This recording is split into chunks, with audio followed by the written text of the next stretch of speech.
Hi there you guys, it's Joe. Now this is a video that I've been wanting to do for a short while now, and it's a tier list for the various elements in Final Fantasy's trading card game. Now, before you all start grabbing your pitchforks and everything, this is going to be a list that is built up of data using tournaments that's been done over the course of June. So that includes the Brussels Regionals, Spanish Nationals, and various other tournaments since then. And I've used FFTCG Mognet as my database for this. So if you want to check that out, then I'll leave a link to that page in the description box. Bear in mind that this isn't just opinions, this is all based on data and nothing else. So please don't come for me with opinions or anything like that saying, oh no, Joe doesn't know what he's talking about or anything like that, because I have tried my hardest to make sure that it's not a biased opinion. So stay tuned if you want to see what you might want to play in the future, and this is an idea. Basically the reason that we're making this list is so that you guys have some ideas about what to play going forwards, and you might want to ignore me and just kind of go with what's bottom tier and see where you go with it, but we'll see how it goes, shall we? So stay tuned. Okay, so at the bottom of the list, we're going to start from the bottom. We're going to start with Wind. Now, Wind has only had 4 entrants in the various tournaments since the beginning of June, and I can kind of see why. Now, Wind has a couple of major problems that sets it back from the other colours. Now, I do think the Final Fantasy TCG is a relatively balanced game, first things first. But the couple of things that do set some apart. Now, Wind's problem, really, is that, or Wind's 2 problems, are that it only really has synergies with one colour, which is water. It doesn't really have a lot of kind of easy combos with any other colour. It kind of relies on other colours in order for it to be any good. If you were to take each colour individually, Mono Wind would easily be the weakest one. And the reason for that is because it has very, very weak forwards, generally speaking. Your only 2 real options, or 3 real options for large-scale forwards are Bart, Redus, and Baby Balthier. And Varn is also quite good as a combo piece, but he's kind of needs a bit more time to grow in order for him to be any good, something I mentioned in my Kuja's monthly review for this month, which I'll leave a link to in the description box. But Wind just needs a little bit more punch before it does anything. It does, however, have some really cool tech plays. Like, Valor 4 is going to be a really good card one day. It's an instant speed, kind of bounce everything to its owner's hand. That card is just good, and it's just, there's no way that it's going to be bad forever. It's just not really seeing play right now because we're in a very, very heavy aggro format. But I think that outside of Water Wind, like maybe where you're using Warrior of Light where Water Wind decks have been seeing play, and Final Fantasy X Wind Water decks have been seeing play, it's very difficult to kind of see Wind doing an awful lot else. Its summons are quite bad other than Valor 4, its EX bursts aren't very good. It needs a little bit more of a push before it can be up there with the best of them. Following Wind with only 5 entrants in these top cuts over the last month is Fire. Now, Fire is a weird one because Fire, when it goes off, it goes off.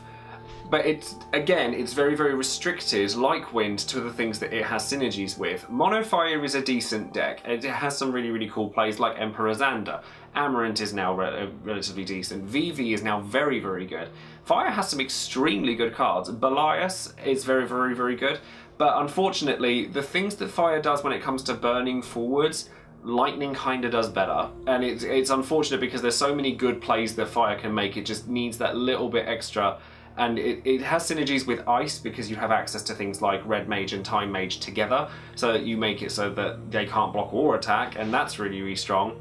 But I think it has the opposite problems of Wind in a way, because it actually needs some better, smaller units to end up sort of pushing into the game, because your only real options right now are things like Larn and Warrior of Light, maybe Rosso, but Rosso is a defensive card in what's meant to be an aggressive colour, so it's like, yeah, maybe with Opus 3 it might even be, it's not going to take much to push Fire up into the top tiers, but it definitely needs a little bit more.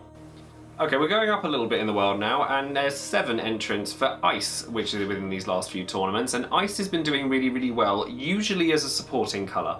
Ice and Water and Wind are generally very, very good as supporting colours, but not as your primary one. Ice can do really, really nice things with the discard. The dulling and freezing mechanic isn't so hot right now, and probably hasn't been for a little while. But it's still got some really, really strong forwards. Capricious Reaper and Kuja are very, very strong. Its backups are amazing. You have you have your Jill Nabat, which is still very, very good. Time Mage is very good. Devout is probably one of the best backups in the game.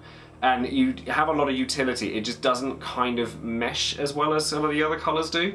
So maybe Ice just needs to be played a little more, to be quite honest, because I do think that Ice is really good. It's just got a little bit, it's a bit lacking in the aggro department, because it doesn't have guys that come down quickly and smash your opponent's head in. A lot of their guys are very defensive. Cards like Renoa, cards like Squall, it just needs a little bit more in the way of kind of power in order to get anywhere. You kind of have to play Duke Larg if you're going to play Ice, even if it is only your support colour, which is a little problematic. But saying that, Ice is still a very, very good colour, and there's no reason why you shouldn't run it. There was a mono Ice deck in one of the Japanese tournaments that was using Leon, and that was a very interesting deck. You should definitely check that one out. Okay, so now we're going into the higher tiered elements, and the first one that we're coming to is Water, which has 8 entrants in the various tournaments over the past month. And there's a good reason for that. Water has some really, really strong cards that it can play. Things that are really good self-sufficiently, things like Minwu, things like Yuna, and things like Cecil. You know, it just has some very, very strong cards. One of Water's biggest downfalls, however, is that pretty much all of its good cards are named Yuna, which is very frustrating. 3 CP Yuna from Opus 2 would be really, really strong if she had a different name. And if you could play the starter deck Yuna, the common Yuna, and the hero Yuna all in the same deck, you'd have a really, really solid deck. But it's just unfortunate that they all happen to have the same name and you can only have one of them out at a time. Tidus is a pretty good kill condition for Water, but he does lock himself into playing Water Wind because you kind of need Aerith to protect him, which is a bit of a pain in the butt. But you do also have some really powerful forwards underwater, things like Cecil, Ultimecia, Waka, the Ashe. Ashe is an extremely potent card right now. She pairs up very, very well with Lightning, and because you have access to things like Odin and Leviathan, and I still think that Leviathan is one of the strongest summons in the game. You have access to Cuckoo Lane, so you have access to things like Combat Tricks, so Water Earth is a very, very prominent colour combination. It pairs up very, very well with the 2 more powerful elements, which makes it obviously more playable than some of the others. But it is still very good with the other ones. Water Ice is still really good, and it's probably going to see a lot more play now that the Final Fantasy IX starter deck has come out and it builds up loads and loads of card advantage. But the main problem that Water has is that Water, while very, very good at building card advantage, isn't that great at using it, because all of the stuff that you do with Water tends to want to be done one at a time. You don't really swarm the board with Water, and you don't with Ice either. It has very similar problems to Ice, and therefore it's best played as a support card to something else. Okay, so there's quite a jump now from Water up to the next element, which is Earth. Now, Earth has 17 different decks that have been featured in various tournaments across the world over the past few weeks, and there's a damn good reason for that. Earth has easily some of the most prominent cards in the game. Shantotto would be the first card that came to mind. Shantotto is the one true board wipe in the game right now, and it's just an exceptional card, and it's played... Earth gets played sometimes just to play Shantotto. Vincent is also one of the strongest forwards in the game, and arguably the strongest card in Opus 2 altogether. Then you have access to a lot of good combo pieces, things like Delita and Kefka, which work extremely well with Golbez, which is one of the most prominent cards in the game, and has been since the day the game came out. There's just a lot that can come out of Earth. Earth has some really, really good kind of standard units in the Dark Knights. Gabranth is still a decent card. There's just so many things. It has some of the best backups in the game. You have Tama, you have Monk. Monk can do a lot of things. Rauban is a really, really good removal piece. Honestly, I'm not surprised to see Earth as high up as it is. It combos very well, not only with Lightning, it combos really well as a control deck with Lightning, as, you know, there's many, many of those. But Earth Water is very, very prominent still. Earth Ice can do some really nasty things, actually, as well, because you have the offensive capabilities of Earth combined with the defensive capabilities of Ice, and you can make a really, really nice kind of standoff deck with that. Earth and Wind have access to the only kind of backup destroying cards in the game, though Earth's is probably slightly more prominent, even though Hecatonchire isn't really being played much at the moment. And it has a little bit of everything. So as I said, I'm not surprised to see Earth as high up as it is. And then the highest tier element at the moment, which I'm sure will come as no surprise to anybody, with a whopping 22 decks that are featuring this colour prominently in their decks, is Lightning. Now, Lightning kinda just about has everything, and it does everything very, very well. The key to winning, I think, in Final Fantasy TCG at the moment is forward removal, and Lightning has it in absolute spades. and it does it while building its own card advantage at the same time. The Alcid combo was recognised very early on in Opus 2's release, and it's been played ever since. It gets played alongside pretty much every element in the game right now, and is extremely potent on its own. Mono Lightning is actually the most popular deck even now. There was a little dip in May where it wasn't quite so popular, but it's jumped back in straight away because things like Minwu stopped seeing play because people thought that Lightning was stopped seeing play, and it's just kind of ended up in an endless cycle. It features like easily some of the strongest forwards in the game, like Golbears. Golbears, as I've said while I was talking about Earth, it's just a nuts card, and it's only going to get better with time, unless something comes out to counter it, or there's some like wider variety of mass removal like Shantotto.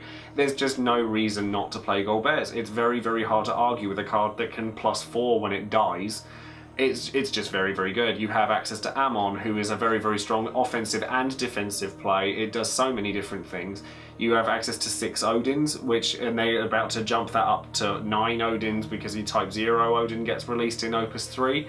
Then Lightning herself is very, very strong still. She gets like various different versions of herself. The promo Lightning is probably the strongest promo in the game right now. Legendary Lightning still sees play. The backups are good. You have Sage, you have Lulu, which the Lightning benefits greatly from its power boosters as well, which it just has so many different things, and there's so much offensive capabilities, and Lightning is such an offensive colour that it's hard to argue with just how strong it is. X-Death has been featured very prominently recently because of things like Fleeting Flash and Capricious Reaper, and that's made Lightning Ice a popular deck. And there's just lots and lots of things that Lightning can do that the other colours just can't keep up with. So until, you know, the game slows down a little bit in terms of forward control, I don't see Lightning changing anytime soon either, so hopefully this will give you some insight as to why Lightning is doing so well. As I said before at the beginning of this video, I got all of my data from fftcgmognet.com, so definitely check that out if you have some time, if you want to see where my results came from. I started it's every tournament that I got the data from has been in June, so obviously if you're watching this video after June, then I would check out the blog posts from that. So thank you very much for watching, and subscribe to the channel if you haven't already. I have plenty of other Final Fantasy TCG content coming, and loads that you can already see. And my Card of the Week video will always be coming each week, and I will leave a link in the description box to my Twitch channel as well if you want to come and chill out with me while I build some decks, do some drawing, maybe play some Final Fantasy 14, stuff like that. So yeah, and that's it from me, so thank you again, and I'll speak to you guys later. Bye!